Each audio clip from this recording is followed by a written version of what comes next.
Hi friends, welcome to my channel. আজকে সবাইকে বলি প্রিপোজিশন কি। What is preposition? প্রিপোজিশন বলতে আমরা যেটা বুঝি, প্রি অর্থাৎ পূর্বে, পজিশন অর্থাৎ অবস্থান, পূর্বে অবস্থান করে। কার পূর্বে অবস্থান করে? যে কোনো নাউন বা প্রোনাউনের পূর্বে অবস্থান করে।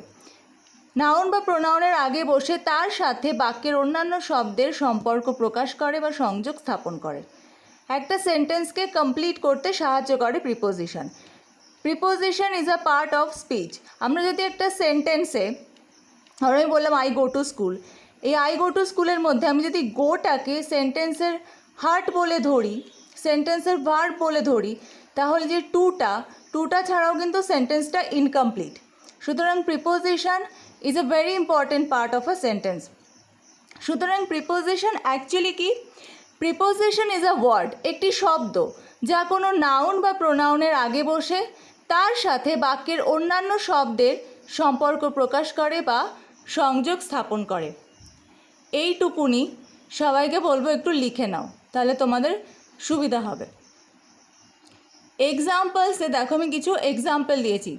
একটা হচ্ছে প্রিপোজিশনের মিনিং মানে আক্ষরিক অর্থ, যেমন ফ্রম মানে থেকে বা হতে, টু মানে দিকে বা প্রতি। কিন্তু প্রিপোজিশন সবসময় আক্ষরিক অর্থ অনুযায়ী ব্যবহার হয় না, তার বিশেষ কিছু ব্যবহারও থাকে। সুতরাং একদিকে দেখো একটা চার্ট আছে, একদিকে দেখো মিনিং আক্ষরিক অর্থ, আরেকদিকে দেখো ইউজ অফ প্রিপোজিশন। এটা আমি সেন্টেন্সে পরে করছি, আগে এটা লেখো। ফার্স্ট দেখো, ফ্রম মানে থেকে বা হইতে, ইউজ অফ প্রিপোজিশনে হইতে বা থেকে বোঝালে। 2 নম্বর হচ্ছে টু মানে দিকে বা প্রতি, এখানে আমরা ব্যবহার করি গন্তব্য বোঝাতে টু ব্যবহার করি। ধর আমি স্কুলে যাচ্ছি, আই গো টু স্কুল, স্কুলের দিকে বা স্কুলের প্রতি যাচ্ছি। স্কুলটা একটা গন্তব্য বোঝাতে টু আমরা ব্যবহার করি। বাই কীভাবে ব্যবহার করি? বাইয়ের আক্ষরিক অর্থ হচ্ছে দ্বারা বা পাশে, এটা আমরা ব্যবহার করি কোনো ব্যক্তির দ্বারা কিছু বোঝালে। এই জিনিসটা সেন্টেন্সটা ম্যাক্সিমাম প্যাসিভ ভয়েসেই থাকে, সেটা অ্যাক্টিভ টু প্যাসিভ যখন করবে তখন এটা আরও ভালোভাবে বুঝতে পারবে। অ্যাক্টিভ টু প্যাসিভ মানে হচ্ছে, অ্যাক্টিভ ভয়েস মানে হচ্ছে আমি কাজটা করেছি, আর প্যাসিভ ভয়েস মানে হচ্ছে কাজটা আমার দ্বারা করা হয়েছিল। এটা আমি যখন ডিটেলস করাবো অ্যাক্টিভ প্যাসিভ তখন আমি সেটা এক্সপ্লেন করব। এখন আমি জাস্ট এই এক্সাম্পলটা করাচ্ছি। দ্বারা বা পাশে কোনো ব্যক্তির দ্বারা বোঝালে ব্যবহার করি, আর ব্যবহার করি কোনো কিছু মাধ্যমের দ্বারা বোঝালে তখন আমরা বাই প্রিপোজিশনটা ব্যবহার করি। এটা আমি সেন্টেন্সে পরে করাচ্ছি। অন মানে কি? আক্ষরিক অর্থ উপরে। ধরো আমি বললাম ফ্লাওয়ার ভাসটা টেবিলের উপরে আছে, সেটা আক্ষরিক অর্থে আমি অন ব্যবহার করলাম। এছাড়া আর অনের কি ব্যবহার আছে?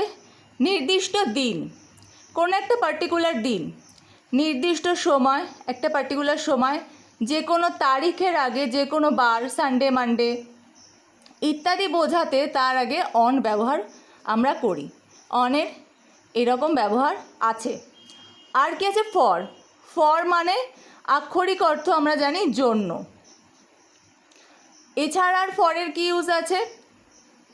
সময়ব্যাপী বোঝাতে বা নির্দিষ্ট সময় ধরে কোনো কিছু একটা কাজ করছি বা করছিলাম, এরকম কিছু বোঝাতে আমরা ফর ব্যবহার করে থাকি। ধর আমি 2 ঘন্টা ধরে একটা কাজ করছি বা 2 দিন ধরে একটা কাজ করছি, সুতরাং সময়ব্যাপী নির্দিষ্ট সময় ধরে এরকম বোঝাতেও আমরা ফর ব্যবহার করে থাকি। এবার আমি চলে আসছি প্যারাগ্রাফে। প্যারাগ্রাফের সময় সবসময় চেষ্টা করবে প্যারাগ্রাফটা পড়ে তার মানেটা বোঝার, তাহলে প্রিপোজিশনগুলো বসাতে সুবিধা হবে। ধরো আমি ফার্স্ট লাইনটা পড়ছি, উই স্টার্টেড আওয়ার জার্নি। এটা থেকে আমরা কি বুঝতে পারছি? আমরা আমাদের যাত্রা শুরু করলাম। আর কি দেখছি? কলকাতা দেখছি, মুম্বাই দেখছি, গীতাঞ্জলি এক্সপ্রেস দেখছি। তার মানে কি? আমরা আমাদের যাত্রা শুরু করলাম। কোথা থেকে? কলকাতা থেকে। ফ্রম কলকাতা, থেকে বা হইতে বোঝালে ফ্রম কলকাতা। আমাদের গন্তব্য কোথায়? যাব কোথায়? মুম্বাই। গন্তব্য বোঝাতে টু টু মুম্বাই। সুতরাং কী হলো, we started our journey from Kolkata to Mumbai. এবার দেখো dash Gitanjali express. Gitanjali express এটা একটা পরিবহনের মাধ্যম। এই ট্রেনে করে আমরা মুম্বাই যাচ্ছি, ঠিক আছে। কোনো কিছুর মাধ্যমের দ্বারা বোঝালে আমরা বাই প্রিপোজিশনটা ব্যবহার করি। ধরো আমি বললাম আমি স্কুলে যাই বাসে করে, so I go to school by bus. এটা আমরা বলি এই কারণেই, কারণ এই ট্রেন বা বাস এগুলো পরিবহনের একটা মাধ্যম। এই মাধ্যমটার দ্বারা আমরা এক স্থান থেকে আরেক স্থানে পৌঁছতে পারি। এটা আমাদের সাহায্য করে এক স্থান থেকে আরেক স্থানে পৌঁছতে। সুতরাং কি হলো, we started our journey from Kolkata to Mumbai, Kolkata থেকে মুম্বাইয়ে বাই গীতাঞ্জলি এক্সপ্রেস। আর কি আছে, ড্যাশ 14th অক্টোবর। আমরা কি জানি অনের কি ব্যবহার আছে, নির্দিষ্ট দিন, সময়, তারিখ, বার ইত্যাদি বোঝাতে তার আগে অন প্রিপোজিশন ব্যবহার করা হয়। সুতরাং কি লিখব, অন 14th অক্টোবর। এই যে আমি আক্ষরিক অর্থগুলো লিখেছি আর তার পাশে ইউজ অফ প্রিপোজিশনগুলো লিখেছি, তোমরা পারলে এগুলো একটু লিখে রাখো, তাহলে তোমাদের এগুলো মনে রাখতে সুবিধা হবে।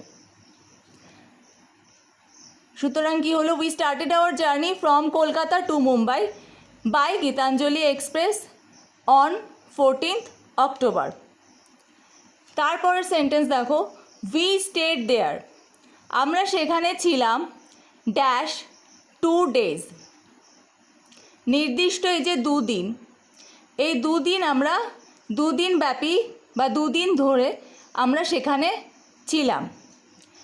এইটা বোঝাতে আমরা ফরের ইউজ ব্যবহার করব। ফরের আর কি ইউজ আছে, জন্য ছাড়া, সময়ব্যাপী বোঝাতে বা নির্দিষ্ট সময় ধরে বোঝাতে। সুতরাং আমরা সেখানে নির্দিষ্ট দুদিন ধরে ছিলাম, দুদিন ব্যাপী ছিলাম, এটা বোঝাতে আমরা এখানে ফর প্রিপোজিশন ব্যবহার করলাম। সুতরাং আমি এই চারটার মিনিংগুলো এই জন্যই লিখেছি যে প্রিপোজিশন সবসময় আক্ষরিক অর্থ হিসেবে ব্যবহার হয় না। প্রিপোজিশনের বিশেষ কিছু ব্যবহার আছে, আক্ষরিক অর্থ ছাড়াও প্রিপোজিশনের প্রচুর ইউজেস আছে। সেই জন্য সবাইকে বলছি এই চারটা বা ইউজ অফ প্রিপোজিশন এগুলো তোমরা সবাই লিখে নাও। আর সেন্টেন্স যেটাই আসবে সেন্টেন্সটা পড়ে সবসময় কিছুটা হলেও সেন্টেন্সের মানে বোঝার চেষ্টা করবে, তাহলে দেখবে অনেকটা করতে পারছো। যেমন উই স্টার্টেড আওয়ার জার্নি, এটা পড়ে তোমাকে বুঝতে হবে যে আমরা যাত্রা শুরু করলাম, একটা জায়গা থেকে একটা জায়গায় আমরা যাচ্ছি, গন্তব্য আমাদের একটা ট্রেনের মাধ্যমে যাচ্ছি, এই তারিখে পৌঁছালাম, তার আগে আমি অন লিখবো, আমরা দুদিন ধরে সেখানে ছিলাম, এটা একটা সময়ব্যাপী, একটা সময় নির্দিষ্ট করলো, তার আগে আমরা ফর লিখব। এইভাবে প্রিপোজিশন প্র্যাকটিস করো। আর আজকের ভিডিওটা কেমন লাগলো আমাকে অবশ্যই জানাও, আর আমার চ্যানেলটা সাবস্ক্রাইব করে রাখো, তাহলে আমি যা যা প্র্যাকটিস করব তোমরা সবাই পরপর পেয়ে যাবে। আর ভালো লেগে থাকলে একটা লাইক করে দেবে।